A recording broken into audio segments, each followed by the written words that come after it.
Hey everybody, CO2 tolerance test. This is a great way of checking in every day with yourself to see how your nervous system is doing, to see how adaptable you are to stress each day. So what the CO2 tolerance test does is it measures our adaptability to stress and how ready we are, how recovered we are from the previous day. How it does that is our body, when we breathe, we obviously take in oxygen, and when we exhale CO2. So what happens when we hold our breath? We get that oxygen in, right? But what happens is the CO2 levels in our body start rising. And then we have these systems in our body to tell us, oh, alarm, CO2 is getting too high. We need to exhale, we need to breathe. And we start having this panicked or this rush feeling. And this is a physiological reaction. Now, we have enough air, but our body starts freaking out. And if we are more stressed out from the day before, maybe say we didn't get enough sleep, or we have, work stress, relationship stress, we're sore, we're in pain, other stresses are going to affect our ability to pay attention to our breath and have a smooth, controlled exhale during the CO2 test. So this test is a really great way of letting us know how adaptable are we to stress today? Are we recovering from our stress from yesterday? Now, the only way that this test works is if we're consistent with it. We need to make sure we're doing it each and every day, consistently at the same time, and consistently in the same position. Because if we're in a different position, it's going to give us a little bit different results.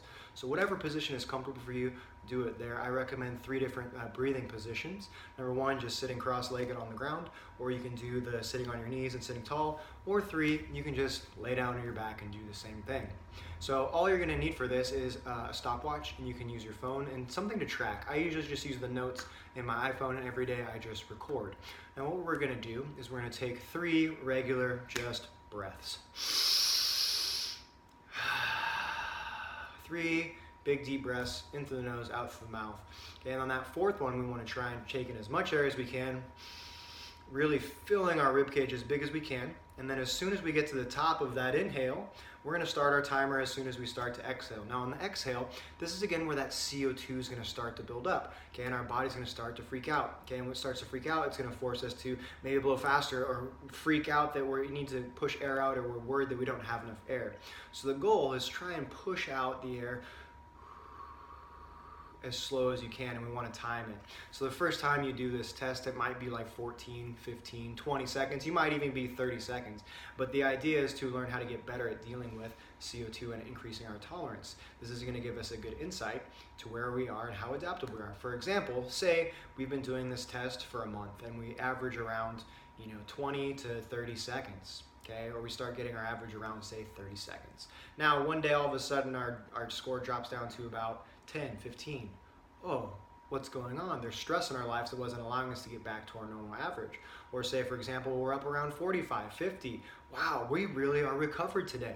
So this test is a great way to let you check in with yourself and your nervous system to see, how am I recovering from stress from the day before? And today, how adaptable am I? And if my times are much lower than my average, my baseline, I might know that, hey, my body's a little bit stressed out today. Maybe I need to chill and do some recovery type activities and de-stress a little bit, do some down-regulating activities.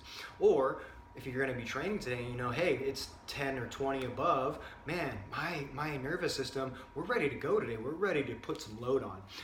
But doing the CO2 test consistently every day is a great way to start you developing a breathwork practice and being able to check in with your body and your nervous system, see how adaptable am I to stress today? So that way you can adjust the things that you're doing so that you can become more adaptable as the day goes on. And that's really what we want.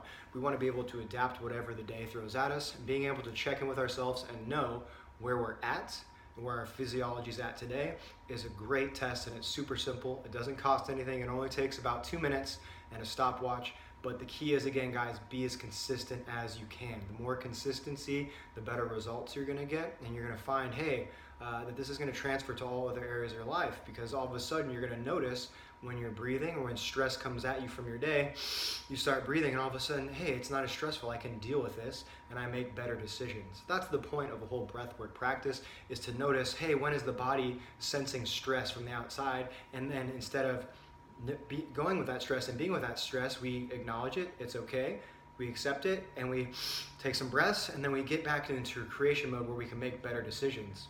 If we're too stressed and we can't manage all of these stresses coming in, that's where we start to make poor decisions. Okay, so this CO2 test just gives us an idea of where we are and how adaptable we're going to be each and every day. So try it out, but the biggest thing, be consistent. The first time you might not be very good at it, that's okay. We got to get actually better at the mechanics of breathing, as well as being more adaptable to CO2 and the stresses in our body.